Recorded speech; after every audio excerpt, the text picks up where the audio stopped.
Saudara-saudara sekalian, ketemu lagi dengan Radio Butut.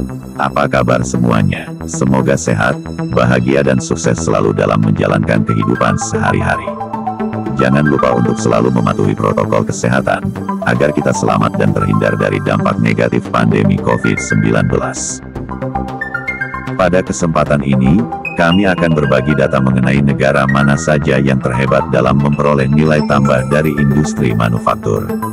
Kemudian, kami juga akan menampilkan kompetisi antar beberapa negara yang memperoleh nilai tambah yang terbesar. Selain itu, bagaimana dengan posisi Indonesia di antara negara-negara yang paling berpengaruh dalam urusan manufaktur?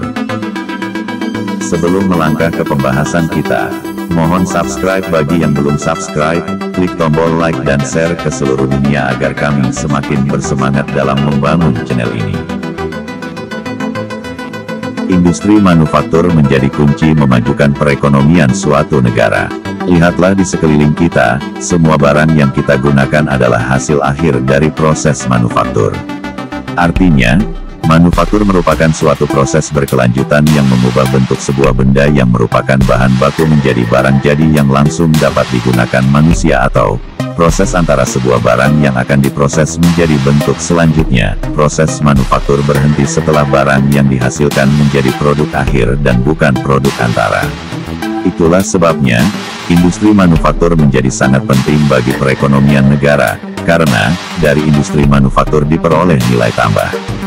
Dari nilai tambah, industri manufaktur memperoleh pendapatan. Dari sinilah terbentuk rantai nilai tambah yang pada gilirannya menghasilkan kesempatan kerja dan kesempatan berusaha bagi industri yang berhubungan. Semakin besar rasio nilai tambah yang dihasilkan, maka semakin besar pula manfaat ekonomi yang dihasilkan. Karena itulah, di sini kami ingin mengajak pemirsa semua untuk sama-sama mendukung negara kita, agar semakin serius bekerja keras untuk mewujudkan kekuatan ekonomi berbasis industri manufaktur. Karena dengan industri manufakturlah, dihasilkan nilai tambah produk akan lebih tinggi, terutama produk-produk berteknologi tinggi. Dari nilai tambah yang tinggi, maka dihasilkan manfaat ekonomi yang lebih besar. Jika manfaat ekonomi yang lebih besar dihasilkan oleh industri manufaktur sesuai runut waktu, maka akan terjadi pertumbuhan ekonomi yang lebih cepat. Sudah saatnya Indonesia melangkah lebih serius dalam industri manufaktur yang berorientasi pasar global, dan tidak tergantung sepenuhnya pada mitra dagang tertentu. Di sisi lain, Indonesia harus menerapkan alih teknologi bagi investor asing yang masuk ke negara kita. Dari menurunnya ketergantungan pada mitra dagang tertentu dan meningkatnya proses alih teknologi, diharapkan, Indonesia akan lebih cepat mengejar ketertinggalan pertumbuhan ekonomi. Untuk mendukung tujuan tersebut, Indonesia perlu melakukan pendidikan berkelanjutan mengenai perubahan pola pikir dan perilaku, dari masyarakat pengguna, menjadi masyarakat penghasil dan perekayasa. Selain upaya-upaya tersebut, Indonesia juga harus mempelajari keberhasilan negara-negara yang sudah maju dan menjadi raksasa ekonomi dari kekuatan industri manufaktur. Tidak ada salahnya belajar dari pengalaman keberhasilan negara yang tetap eksis sampai sekarang dan pengalaman kemunduran dari negara yang pernah menjadi jawara manufaktur di zaman dulu tapi sekarang sudah tidak lagi tampil sebagai yang terdepan. Ada masalah apa dengan mereka? Bagaimana mereka menerapkan strategi, menyusun kebijakan, program dan implementasi di lapangan? Semuanya harus dipelajari dan menjadi referensi agar Indonesia tidak terjebak dalam dilema permainan investasi negara maju. Di bagian akhir akan ditampilkan grafik racing bar chart.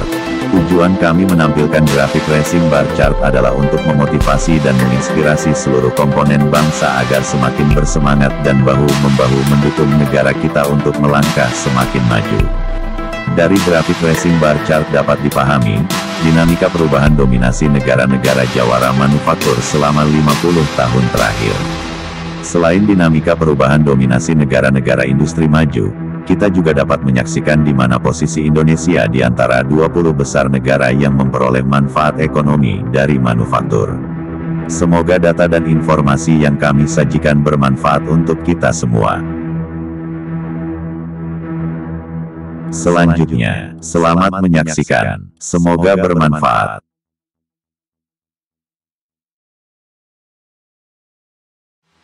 Saudara-saudara sekalian, dari awal tahun 1970, Amerika Serikat merupakan negara yang menghasilkan manfaat terbesar dari industri manufaktur. Tidak ada satupun negara yang mampu menandingi. Sebelum keruntuhannya, Uni Soviet menemani Amerika Serikat di peringkat kedua.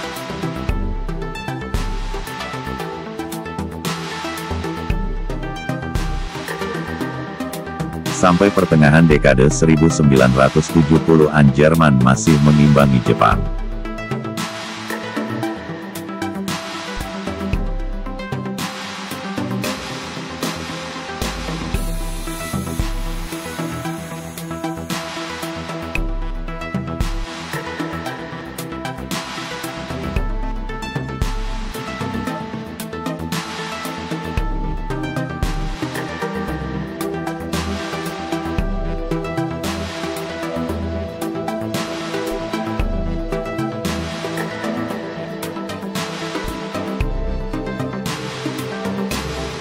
Pada tahun 1983 Jepang menggeser kedudukan Uni Soviet.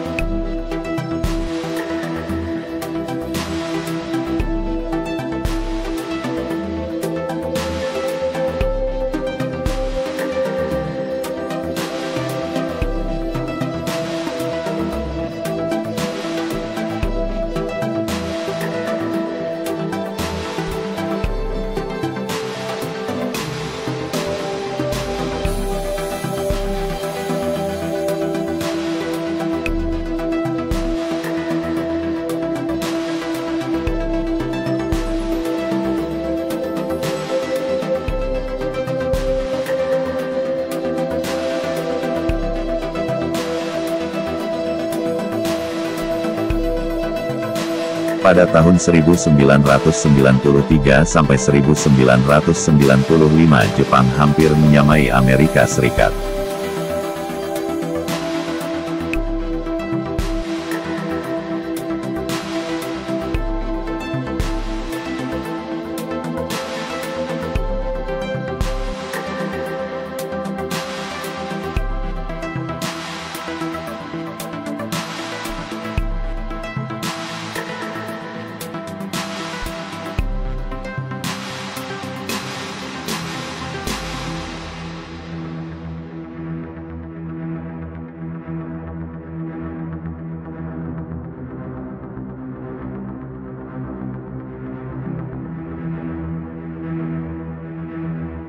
Pada tahun 2003 China tiba-tiba muncul dan menjadi kekuatan baru industri manufaktur dunia.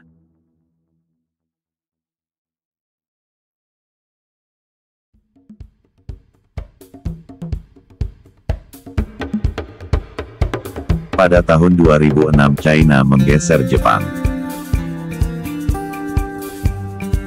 China terus melaju, meninggalkan Jepang dan mengejar Amerika Serikat. Pada tahun 2009, China berhasil menggeser dominasi Amerika Serikat, dan terus melaju menjadi raksasa industri manufaktur dunia. Mulai tahun 2010, Indonesia berhasil memasuki era baru, sebagai salah satu kekuatan industri manufaktur dunia.